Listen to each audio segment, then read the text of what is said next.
Hi, this is Trinity Clark again, and this is part three and four Resolve Issues, Healing, and Using History to Navigate the Future.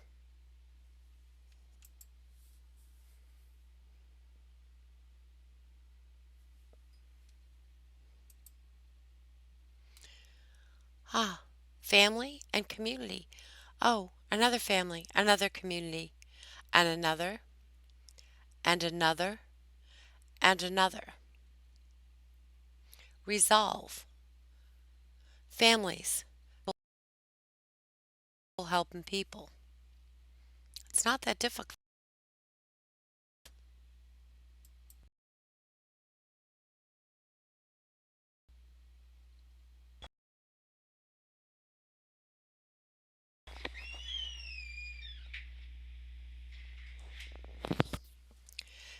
Pictures of love in words. Did you ever really think about a homeless person? What it would be like to be them? So many times a homeless person will be discounted from basic things in life that we offer to another human unconditionally. We would rather mumble and discuss about how they should get a job and ad lib on why we don't give money for food or a moment's warmth because they'll just buy cheap wine, dig in your garbage can, or bring their stinky rags in the hallway of an apartment building and sleep on the floor. We never think about our words, and our vision is most often impaired when looking through our nostrils. If you don't have a change of clothes, or a place to wash, a meal to eat, or even a writing pen, how would you ever apply for a job? And who would have you amongst their well groomed employees? Sad. This is any street, any city, USA. It is a process to remove a homeless person from the streets with understanding orchestrated with dignity. We just can't seem to get past ourselves.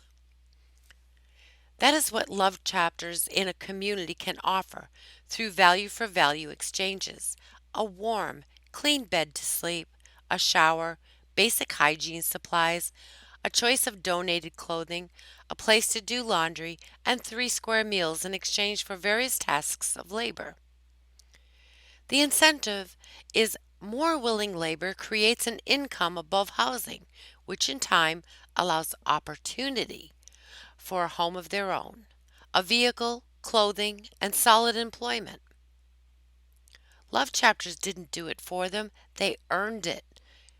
And that was pretty simple to execute.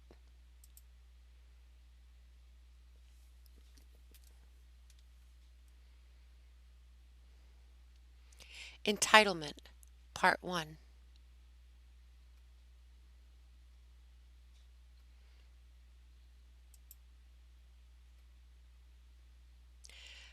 Let's take one a bit harder to facilitate.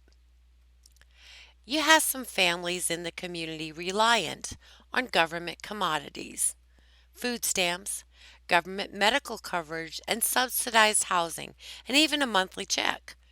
Cash for being poor.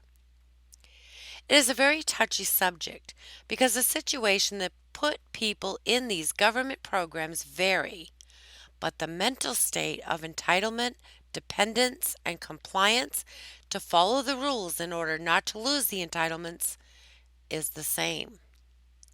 No one wants to admit that 90% of these so called entitled cases were caused by the very source they are receiving from, by loss or exportation of jobs, loss of homes through the mortgage fraud of banksters, or through the hyperinflation of the economy beyond the exchange of time for money can keep up with for the average person. Some cases will work harder at remaining in receivership than working to break free of a lifestyle of suppression or following their dreams. They live in a right now world without visionary for tomorrow or leading their children by worthy example. Not all that continue their education are doing so for a chance to better themselves and climb from the bowels of poverty. For a good many, it's merely a manipulation game to stay on the entitlement by making a career of higher education, a list of student loans that will never be repaid because they are never out of college over 6 months. And I ask, how many students that have worked hard to truly seek a career are turned away from as much because they lack the credentials of the entitled? If you think all is well in America or the world, look again. But how do we fix it?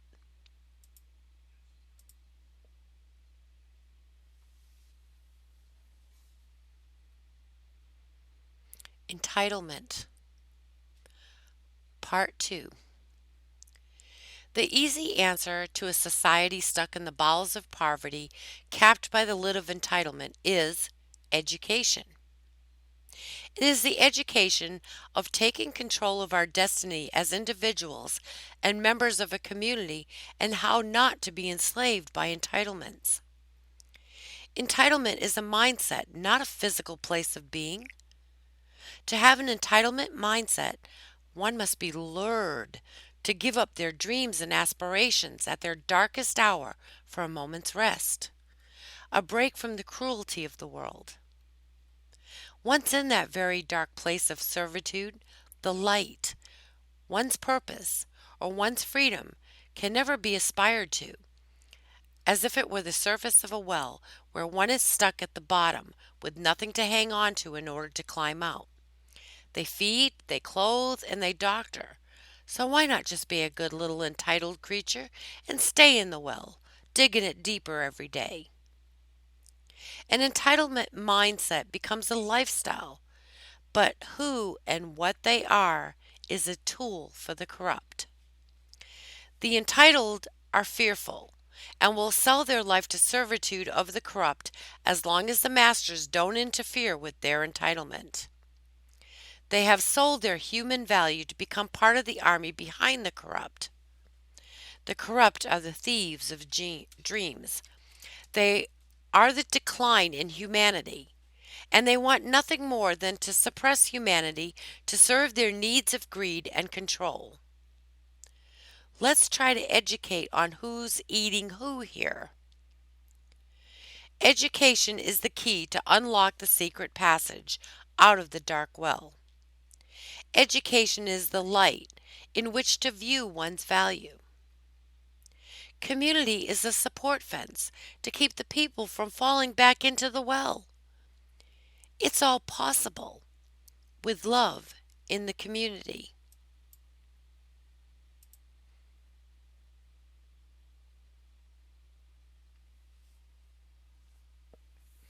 Educational lessons in history. Entitlement. The dream thief. The next statements won't win me a popularity contest because neither side of the coin has a head, only tails, and under the tails are assholes shielded from the light of reason. We all know the history chimed in school about Columbus sailing the ocean blue in 1492. We also know that our forefathers worked towards freeing the settlers from the crown of England, and many good men died to accomplish that end. Oh, which, by the way, was not really accomplished because we were sold back to the crown by trickery and greed. We stole the land of the indigenous people by force, coupled with the promise of entitlement. Entitlement to food and blankets and peace to live their customary lifestyle, as we ushered them to barren, dry ground. Our soldiers and merchants stole the intended entitlement for personal gain, knowing that men, women, and children were dying of lack. When the natives retaliated on the broken promises, they were massacred. When the Civil War was over, treaties were signed to keep the natives on the reservations so white supremacy could thrive. The Mexican Chinese were the work dogs for the railroad and mines. The blacks were the field dogs and servants to those of stature, and the churches were corrupted by the hypocrisy of white supremacy. So, what does this have to do with love? The native people were given entitlements. They still are today: free medical, free college, free food, free money. A large percentage of the native family members are hungry. Many don't engage in higher education and live in some standard housing and suffer from substance abuse that stems through many generations. The pictures tell the story. The history of entitlement shows it creates a future of lack. Many natives hold prejudice against the white man for stealing their land. The treaties gave entitlements which actually stole their dreams as a nation. To this day, the waste of this entitlement on the reservation is sickening. But it's more than what meets the eye of poverty, alcohol and drug abuse, substandard housing, children fending for themselves, crime, and more. When issues come up, the government just throws money at it and steals another piece of pride and more dreams. It's a vicious cycle. It doesn't work to honor yesterday's treaties. We are killing the dreams of a nation, burying it alive in money, hoping to cover the screams.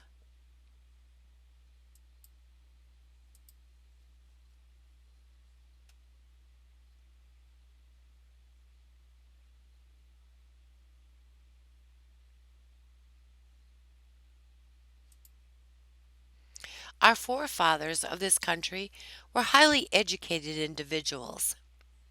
They set up a republican form of governments for the new Republic of the United States of America. It was by the people, for the people. But the people were too complacent to bother with the weight of taking part in the government, so the Republic was unleashed, surrendered to the control of the elite figureheads that through greed and control would take God's sovereign gifts of the earth away from the people, and man would rule man, and man's labor would serve the greed of another man. This was all set in motion before you and I were born. But the history of such was always there for a lesson to redirect the future. And our forefathers, the Crown of England, the Roman Empire, and other nations of separation, were too absorbed in the present to look back before moving forward, as are we. If we want to correct the mistakes of man, we must look to the history of man for the infractions and correct the course.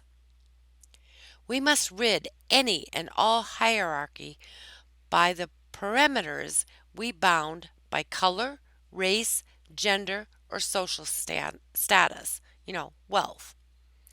We need to become educated of our ills and their cure. Sovereignty is a gift of God, counterfeited by the words of postured men that are little more than thieves filling their satchels with the souls of weaker, uneducated men in enacting as part of the charades of evil. The same scenario that is played out in history with the Native Americans is playing out right now before us today, with nearly 50% or more of all Americans absorbed into some type of entitlement program. How the entitlements have played out in history is the warning. Yet, as society, we care not to heed it, and we're doomed to repeat it. However, this time, the repeating of history comes at the total devastation of the American culture and what is left of patriotic pride.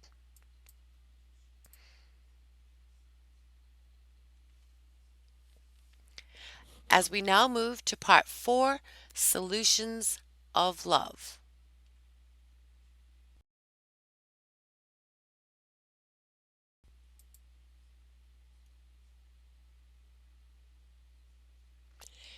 You create the pictures.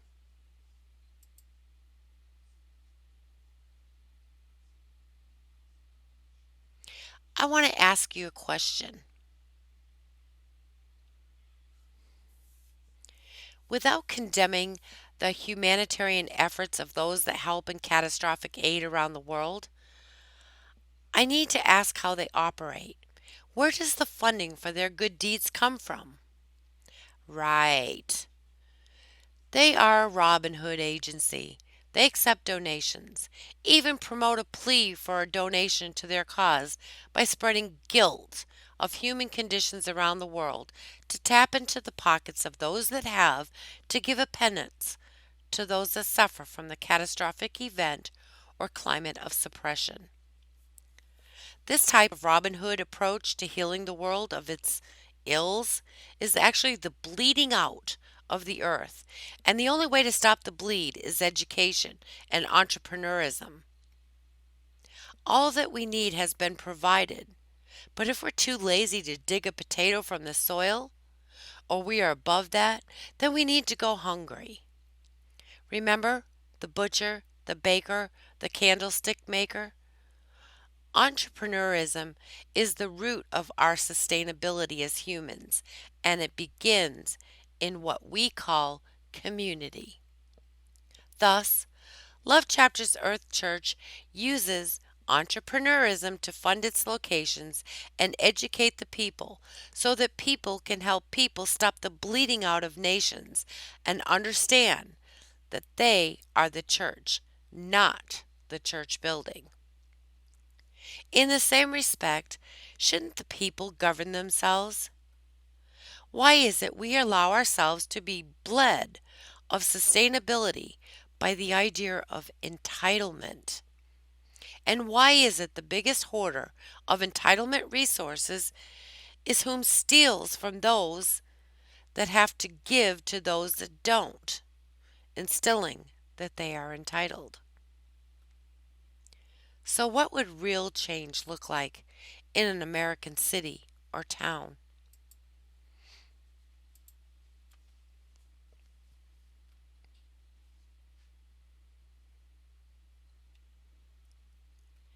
The examples I will use are the yearly, natural, catastrophic events that occur in America.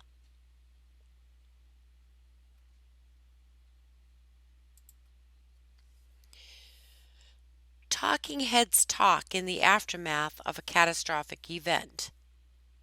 The leaders will respond publicly on how they will help rebuild, and soon the Red Cross will arrive with food and water and blankets and tents, and FEMA might drag in a temporary housing while insurance companies bicker on what they can pay and how long it will take to assess the damage. Yet the immediate needs of the people are not addressed. The talking heads only look good on the tongue-tied nightly news. For the rest of the nation, did the images and voices from Hurricane Sandy victims leave your psyche? How about Katrina? Valuable time is lost because communities are not prepared in readiness with supplies or medical triage basics able to be handled by the members of the community, nor are they able to help those affected by natural devastation during the interim between devastation and rebuilding.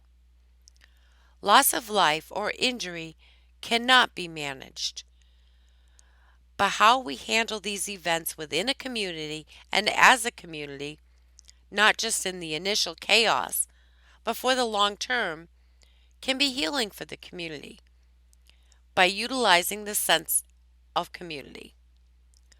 Love Chapters is the organization of communities into communities.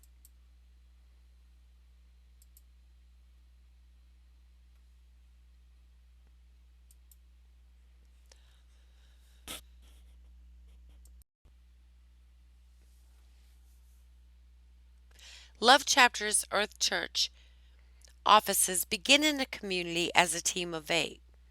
They educate to bring the community together to identify the needs of the community as well as the resources, talents, and strengths of those in the community.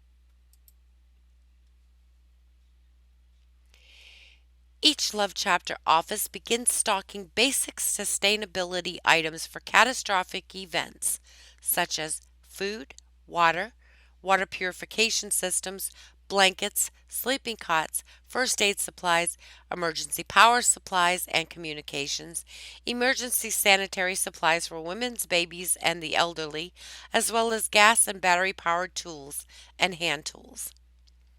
We educate the community's residents in the hypothetical natural events that could be triggered in the demographic area.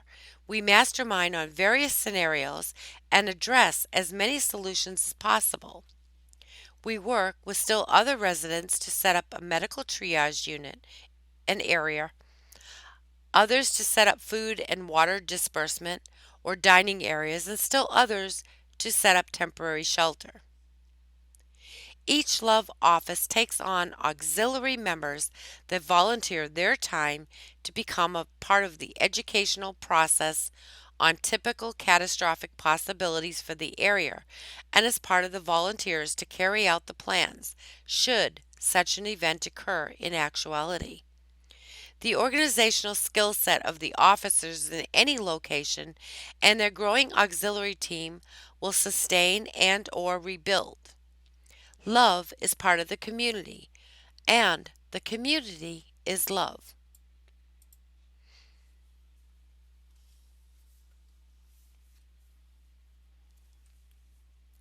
Human sustainability of a community is the beginning of the educational format for love in the community, but that education is not limited to just auxiliary volunteers, but the entire community. This is the beginning of teaching within a community to help them once again become a true community. We focus on our likenesses, not our differences. We focus on needs versus wants, which sometimes is more difficult with those that consider themselves to be in an upper echelon because often they consider their social stature as one to be served first. Love Chapter sees only humans, not social stature. Love Chapter sees value in all of God's creation and will not be swayed to serve first what man has created as being more important. As the basic education on emergency response and a sustainability protocol for a catastrophic event is completed, the education on healing our community begins. This is where the team, auxiliary members, and those that live in the community of all ages begin to address the issues of the community together and resolve the issues. Some things are educated on in classrooms, while others are hands on at location, like building aquaponic gardens or homeless and battered women's shelters, soup kitchens, co op homeschool associations, creating safe drinking water for all, recycling and repurposing, as well as putting in programs to serve the elderly and disabled, and safe places for our children to play, and more. In closing, Love Chapters Earth sets the guide for each community office. But what love in the community actually looks like is up to the community. One might say it's a snapshot of the community itself. We are a people helping people network. We accept donations, but our true style is value for value. If someone owns land and donates such to love for use for the community, then the donor has placed a value on the community, which then becomes a value for value exchange. Many times a home is red tagged, but with some sweat labor would make a great homeless shelter or halfway house, even a family home. Then the donation of the house would be a value for value exchange, the community betterment being the value. I hope these words have helped to bring better understanding of Love Chapters Earth Church, our mission, and our value in communities all over the world. Thank you for your time. You can read more on the web at lovechaptersusa.org. Remember, no E on love, and an S on chapters. lovechaptersusa.org. That is for all states and provinces within the United States. lovechaptersearth.org for all countries, for the community of world, the community of earth. law.lovechaptersearth.net is to understand our protocol for opening a Love Chapters office, to view our ecclesiastical constitutional bylaws, and to find out more about the covenanted community and the corporation soul. And if you want to read more about our funding system, the funding mechanism of the Pod Magic system, that would be at pod, P-O-D, podmagicsystem.info.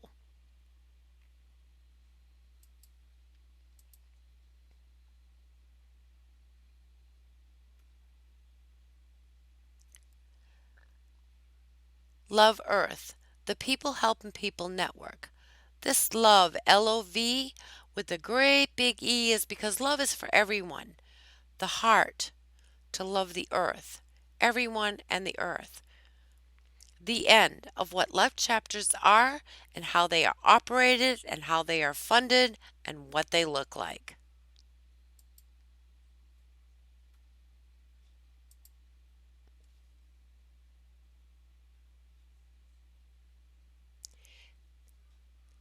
Also, the end of the story of love and the beginning of its reality. Had to put these cocoons and the caterpillar, the cocoon, and the butterfly because we all emerge from life's cocoon. Become all you can be. Become the change you seek in the world. And then I had to share my little guy. He has autism. He's now 13 and he's doing wonderful. So, thank you very much. Trinity Clark, talk to you soon. Bye.